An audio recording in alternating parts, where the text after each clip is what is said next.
So అట్లా ఇప్పుడు MLC కాకుండానే, ఇప్పుడు ఎమ్మెల్సీ కాదు అజారుద్దీన్, కాకుండానే మంత్రి పదవి ఇవ్వచ్చు. కానీ ఇచ్చిన తర్వాత 6 నెలలలోపు ఆయన ఎమ్మెల్యే లేదా ఎమ్మెల్సీ గెలవాలి. సో గవర్నర్ అది ఆమోదిస్తాడు, ఆయన ఎమ్మెల్సీ అవుతాడన్న ఉద్దేశంతో ఇప్పుడు మంత్రి చేస్తున్నారు. ఎందుకు చేస్తున్నారు? జూబ్లీహిల్స్ లో మేము మైనారిటీకి చూడండి మంత్రి పదవి ఇచ్చాం, మైనారిటీల రక్షకులు, మైనారిటీ అపీజ్మెంట్ అటు కాంగ్రెస్ చేస్తుంది, ఇటు బీఆర్ఎస్ కూడా వాళ్ళు కూడా అది చేయరు కదా.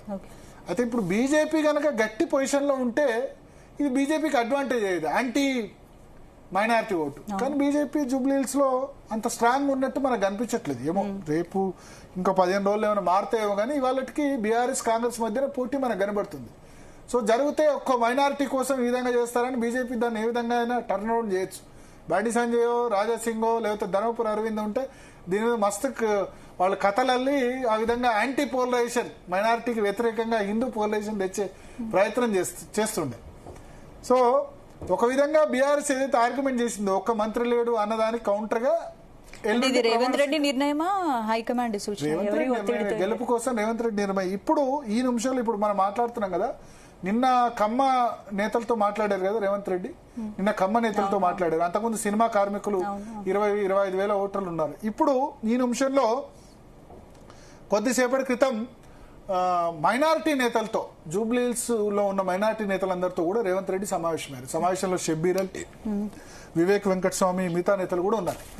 సో మైనారిటీ ఓటు 1,20,000 ఓట్లు ఉన్నాయి. ఒక 70-75 వేల ఓట్లు పోలైతాయి అనుకుందాం. 75,000లో 45,000, 50,000 తెచ్చుకుంటే గెలుపుకు డోకా ఉండదు. మిగతా ఓట్లు అంత పెద్దగా మనకు గ్యారంటీ లేదు. కానీ కాంగ్రెస్ అంటే బీజేపీకి ఒక్క 1-2% కూడా రాదు మైనారిటీ, ముస్లిం మైనారిటీ ఓటు. మిగతా ఓట్లు మనం తెచ్చుకుందామన్న భావనతో మనకు కనిపిస్తుంది కాంగ్రెస్ పార్టీ. అందుకనే అజారుద్దీన్ తోటి ప్రమాణ స్వీకారం చేయిస్తున్నారు. ఎల్లుండి ప్రమాణ స్వీకారం ఉంది రాజ్భవన్ లో. సో ఇది పూర్తిగా రేవంత్ రెడ్డి హైకమాండ్. భరత్ సీనియర్ నేతలకు అవకాశం ఇవ్వకుండా అజారుద్దీన్ పదం ఇవ్వడంపై పార్టీలో అయితే అసంతృప్తి. ఇప్పుడు మరి ఏం చెప్తారు? మనకు జూబ్లీహిల్స్ ఎలక్షన్ ఉంది, ముస్లిం మైనారిటీ ఓటు కావాలి. హైకమాండ్ కూడా దాన్ని రిజెక్ట్ చేయదు కదా. ముస్లింలు కేబినెట్ లో లేరు, రాష్ట్ర మంత్రివర్గంలో. కర్ణాటకలో ఉన్నారు కదా ముస్లింలు.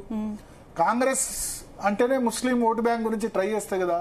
అటువంటి చోట 2 సంవత్సరాల పాటు ముస్లింలు మంత్రివర్గంలో లేకుండా ఉంటుందా? అక్కడ ఎన్డీఏ కేబినెట్ లోనే ముస్లింలు ఉన్నారు. ఆంధ్రప్రదేశ్ లో ఎన్ఎండి ఫరూక్ మంత్రిగా ఉన్నారు. మరి కాంగ్రెస్ 2 years లేకపోవడం అంటే వాళ్ళకి ఆల్టర్నేటివ్ లేకుండా, ఎవరు ఎమ్మెల్యే గెలవలేదు, ఎమ్మెల్సీ చేసిన ఆయన కూడా మంత్రివర్గంలోకి తీసుకోలేదు. ఇప్పుడు అజారుద్దీన్ కంపల్సరీగా తీసుకోవాల్సి వచ్చింది ఎలక్షన్ వల్ల. సో జూబ్లీహిల్స్ ఎలక్షన్ వల్ల అజారుద్దీన్ జాక్పాట్ కొడుతున్నాడు. ఒక ఆన్సర్ అంటే బీఆర్ఎస్ కి ఆన్సర్ ఇవ్వడానికి, మైనారిటీ అపీజ్మెంట్, మేము మైనారిటీల పట్ల ఎంత ఏమైనా చేస్తామని చెప్పడానికి ప్రయత్నం చేస్తుంది. మాట్లాడదాం. మనతో పాటు శరత్ గారు